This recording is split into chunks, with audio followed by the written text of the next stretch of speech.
कि अन्ना जी आप कुछ भी आंदोलन करिए, आप हमें बुलाए ना बुलाए, हम तो आ जाएंगे आपके आंदोलन में। तो इसके बाद अन्ना जी को किसने कहा, अन्ना जी ये लोग आएंगे लेकिन ये लोग तो पार्टी के लोग हैं, आप तो पार्टी के लोग को अपने मंच पे लेते नहीं है। तो अन्ना जी ने कहा हम इनको भी नहीं बुलाएंगे, उनको आने नहीं देंगे हमारे पास। तो ये मुझे लगा थोड़ी जाती हो गई। हम तो उनके साथ में देश प्रेमी हैं, हम साथ में काम किए हैं, तो मुझे लग रहा है कि अन्ना को बनाना इतना कठिन है, लेकिन हम करेंगे, कोशिश जरूर करेंगे, अन्ना जी को मनाएंगे। अन्ना जी का मैं 2002 से मैं उनके साथ में काम करता हूँ, राइट टू इंफॉर्मेशन के बिल में भी मैं साथ में था। अन्ना जी का एक स्वभाव है, वो 4-6 महीने से ज्यादा कोई एक जगह पे नहीं टिकते, उनकी पोजीशन बदलते रहते हैं। आज तक 1.5 साल केजरीवाल के साथ टिके, ये एक प्रकार का बहुत बड़ा रिकॉर्ड है। नहीं ऐसा तो मुझे भी ये लग रहा है कि 4-6 महीने में अन्ना जी आ जाएंगे, तो उसमें अच्छा ये है। और हमारा व्यवहार और हमारी भाषा इतनी अच्छी होनी चाहिए कि अन्ना जी को यहाँ वापिस अपनी तरफ आने के लिए कोई हिचकिचाहट ना हो, तो इसके लिए हम थोड़ा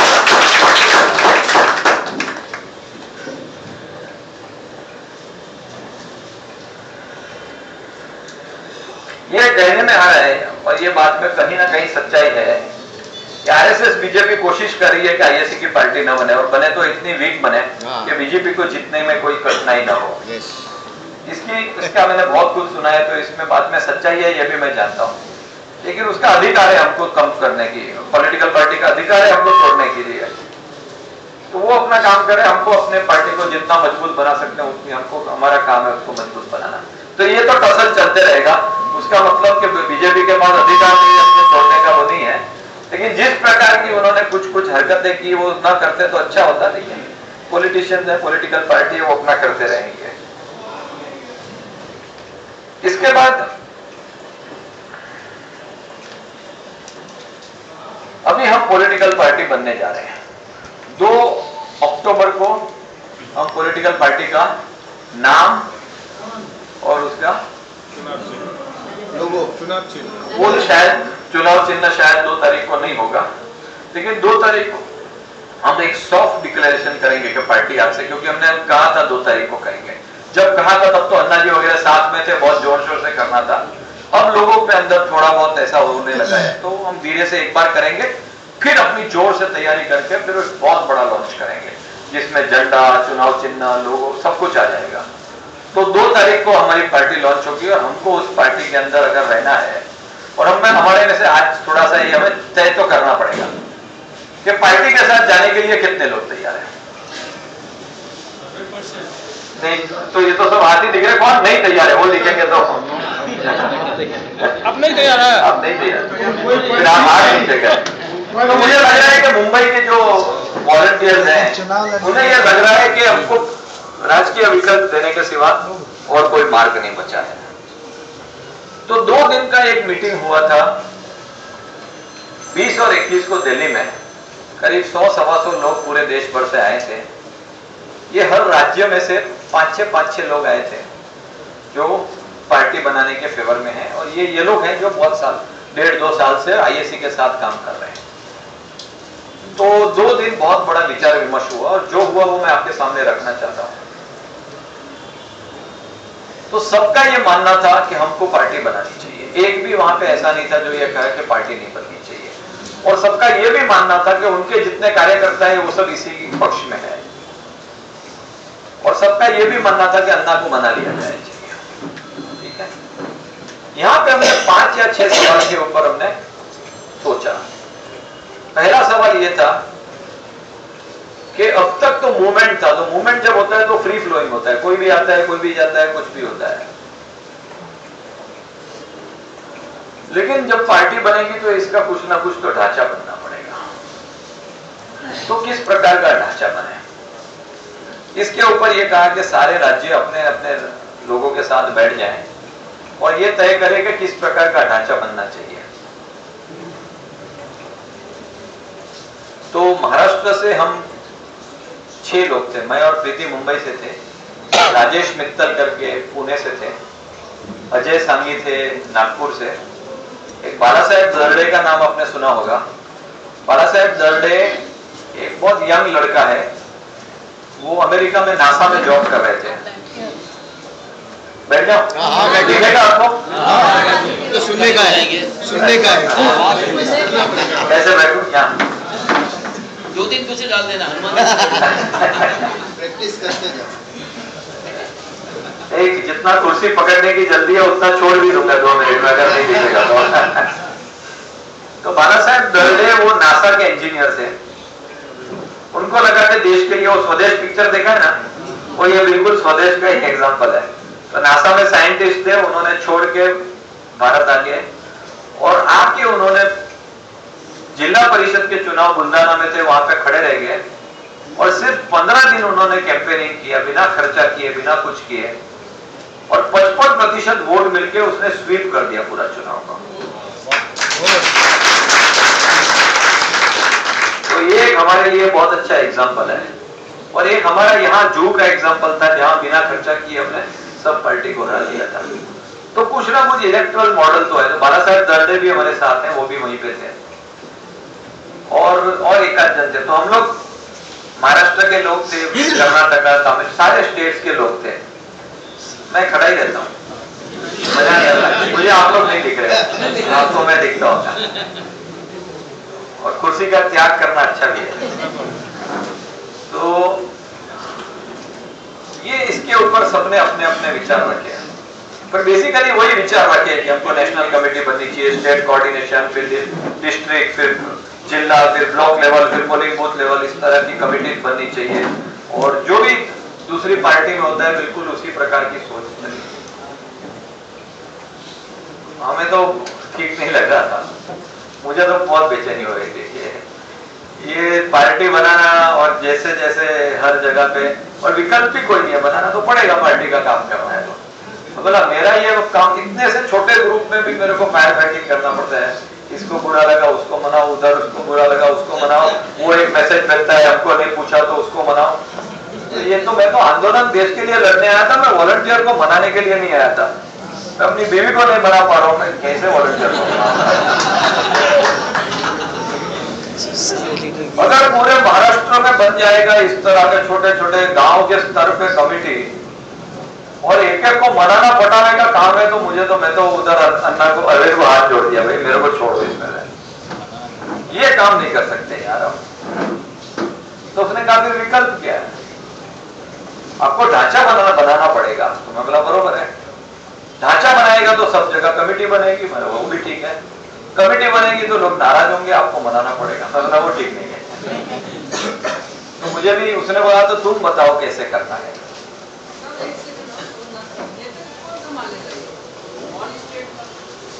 ये भी बात करते हैं। अब उन्होंने मुझे कहा है नेतृत्व संभालने, नहीं यार, मैं ऑल इंडिया तो अरविंद संभालेंगे। हाँ नहीं, अभी क्या चल रहा है, अभी तो अरविंद के नेतृत्व में एक पार्टी बन रही है, अन्ना जी के नेतृत्व में आंदोलन बन रहा है। नहीं, अन्ना जी पार्टी नहीं बना रहे। ये तो यार ब्रेकिंग न्यूज लेके आया। नहीं, अगर कुछ उनके मन में हो तो हमें पता नहीं, लेकिन रियलिटी में कोई बात नहीं निकला है अन्ना जी पार्टी बना रहे, ऐसा मुझे नहीं लगता है। हाँ जरा सुनते हैं, एक बात करेंगे, सब लोग बात करें, फिर मजा ही नहीं आएगा। नहीं, तो मुझे लग रहा है कि देश भर का जो नेतृत्व होगा ये अरविंद केजरीवाल संभाले, वही उचित है। पर यहाँ पे योगेंद्र यादव जी भी जुड़ गए हैं हमारे साथ, और उनको मैंने सुना तो मुझे लगा बहुत ही सुलझे हुए और बहुत सोच समझ से बात करने वाले हैं। तो योगेंद्र यादव की बात सुन के मुझे लगा नहीं, ये एक अच्छा एडिशन हुआ। हमें कोशिश करते रहना चाहिए लोगों को ऐड करने का। ये योगेंद्र यादव एक सेफोलॉजिस्ट है। सेफोलॉजिस्ट को हिंदी में क्या कहते हैं मैं नहीं जानता हूँ, लेकिन चुनावी जो राजकारण है उसका पूरा स्टडी करने वाले हैं, राजनीतिक विश्लेषक है। और वो देश भर में जहां जहां आंदोलन चल रहे हैं, गरीबों के आंदोलन, उसके साथ में जुड़े हुए हैं। तो पूरे देश भर में घूमते रहते हैं, जैसे मेधा पाटकर है, ये है, ये जहां भी देश भर में उनके साथ वो जुड़े हुए हैं। तो थोड़ी महाराष्ट्र की अपन बात करें, चलेगा? क्योंकि मैं चाहता हूं कुछ ना कुछ लोग तो मुंबई से महाराष्ट्र में थोड़ा ग्रेजुएट हो जाए, और महाराष्ट्र की जवाबदारी तो मेरे ऊपर ही आने वाली है और मुझे बहुत डर लग रहा है। और मैं सच एकदम फ्रैंकली कह रहा हूं, कोई पोजीशन नहीं ले रहा हूं, मैं एक आपके साथ डिस्कस कर रहा हूं। मुंबई में बहुत सारा काम है, सब लोग आते हैं, बोलते हैं बहुत अच्छा, ये भी काम करते हैं, वो भी काम करते हैं, लेकिन कोई ये नहीं कहता मैं आता हूं काम करने। तो अभी जितना काम है और जितना काम करने वाले हाथ हैं उसमें बहुत बड़ा गैप है। मैं वॉलंटियर मैनेजमेंट का किया था, और मैं अपनी बिजनेस लाइफ में जब भी बिजनेस में था और अपने भी यहाँ पे हमेशा ये सोचते थे कि जो टारगेट रखे उसको हमेशा एक्सीड करें, उससे आगे चले जाए। अगर टारगेट नहीं मीट कर पाए तो मुझे लग रहा है कि कहीं ना कहीं हमारी कमी है, या तो टारगेट बिठाने में या काम करने में। तो पहले वीक में हमने सोचा था हम 1000 मेंबर बनाएंगे, 1800 बनाए। दूसरे में सोचा था 5000 बनाएंगे, 5500 बनाए क्योंकि बारिश था 3 दिन। तीसरे में सोचा 8000 बनाए, लेकिन मुझे नहीं लग रहा उसके बाद हमने मेंबर ही बनाए, क्योंकि ये सब झमेला शुरू हो गया। तो अभी मुझे लग रहा है कि आज हम लोग वापस तय करके जाएं, जो टीवी पे आना है आए, जिसको जो बोलना है बोले। हम वो अर्जुन को जो एक चीज दिखती है ना, हमको वही चीज दिखनी चाहिए कि हम अपनी संख्या कैसे बढ़ाएं। और लोग हैं काम करने वाले, 16 ग्रुप है, 16 ग्रुप में बहुत काम हो रहा है, लेकिन उसको मैनेज करना, उसको फोन करना, ये हुआ कि नहीं, पेपर आए कि नहीं, उसको कंप्यूटर में डेटाबेस में डालना, उसको ग्रुप करना, बहुत सारा काम है। वो करने के लिए कोई नहीं है। और दिन के मुझे करीब 25 से 30 फोन आते हैं, मयंक भाई मेरे को एक सजेशन देने का है, हम ये करें तो कैसा है। मैं ये बोलता जो है वो नहीं कर पाते हैं, रोज नए नए सजेशन आते हैं। इतने सजेशन आते हैं कि मैं सच्ची और उनको तोड़ भी नहीं सकता हूँ। कभी सजेशन का दम भी होता है, ऐसा नहीं कि कोई गलत सजेशन दे रहे हैं, लेकिन कौन करेगा ये कोई नहीं बताता है। मैं बोलता तुम करोगे, तुम्हारा सजेशन तुम करो, तो बोलते मेरा तो काम है, मेरा तो बिजनेस है, मैं तो आपको सजेस्ट करता हूँ, आप करिए। अन्ना को क्या करना चाहिए, अरविंद केजरीवाल को क्या करना चाहिए, मयंक गांधी को क्या करना चाहिए, लेकिन मुझे क्या करना चाहिए इसके ऊपर बहुत कम लोग बोलते हैं। तो ये एक मन में है विचार और बोलते रहते हैं, लेकिन मैं अपनी प्रैक्टिकल प्रॉब्लम बता रहा हूँ। प्रैक्टिकल प्रॉब्लम यह है कि सब बोलते हैं लेकिन हाथ नहीं चाहिए, करते भी है लेकिन जो मैनेज करने के लिए चाहिए, या टारगेट बनाए और बोले आज मैं 1000 दूंगा ये हफ्ते में और 1200 लेके आ जा रहे, ये जो काम करने का तरीका है, ये काम करने का तरीका नहीं दिख रहा है। और अगर हमें जिस स्थिति में है और जिस स्थिति में जाना चाहते हैं, अगर वहां तक हमें पहुंचना है तो ये एकदम प्रोफेशनल वर्किंग स्टाइल हमें करनी पड़ेगी। भले एनजीओ का स्ट्रक्चर हो, पार्टियों का स्ट्रक्चर हो, लेकिन वर्किंग तो हमको प्रोफेशनली करनी पड़ेगी। वो जब तक नहीं पहुंचेंगे तब तक कुछ नहीं होने वाला है।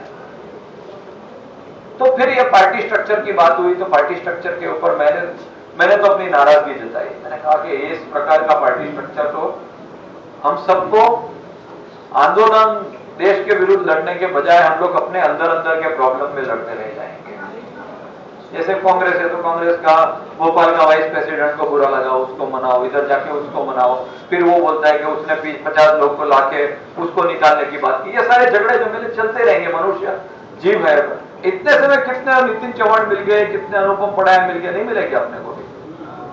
वो ये इसको ये तकलीफ है, उसको वो तकलीफ है, कितने को मनाओ, कितने को पटाओ, कुछ आ गए वापिस, कुछ नहीं आ रहे हैं, अपने अगेंस्ट लिख रहे हैं, ठीक है वो छोटी बात है। पूरा महाराष्ट्र लेवल पे करे तो कौन कर पाएगा, मेरी तो तैयारी नहीं है। इसलिए मुझे कहा कि तुम महाराष्ट्र की नेतृत्व ले लो, मैं तो बोला कि मैं सोच के बताऊंगा। तो ये आपसे भी बात करनी है कि क्या ले, क्या ले, तो सब तो बोले ले लो मुझे लग रहा है ले लो तो नहीं काम बनेगा। लेने के बाद उसमें हमें जवाबदेही भी होने पड़ेंगे और उसको रिजल्ट भी लेना पड़ेगा। तो मुझे लग रहा है इसके ऊपर हम लोग थोड़े दिन सोचते हैं। फिर और एक बात निकली कि आज हमारा शहरों में तो एक अच्छा वातावरण है, लेकिन गांव में तो अन्ना जी के नाम से ही होता था। अन्ना जी का नाम नहीं होने के कारण गांवों में हमको काफी दिक्कत आएगी। तो ये हकीकत है और इसको तो करना तो पड़ेगा, गांव तक जाना पड़ेगा। कैसे जाए, कितने समय में जाएं, जा पाएंगे कि नहीं, ये बहुत सारे सवाल हैं। तो ये सब मैं आप लोगों को भी बोलता हूं, सोच के रखिए।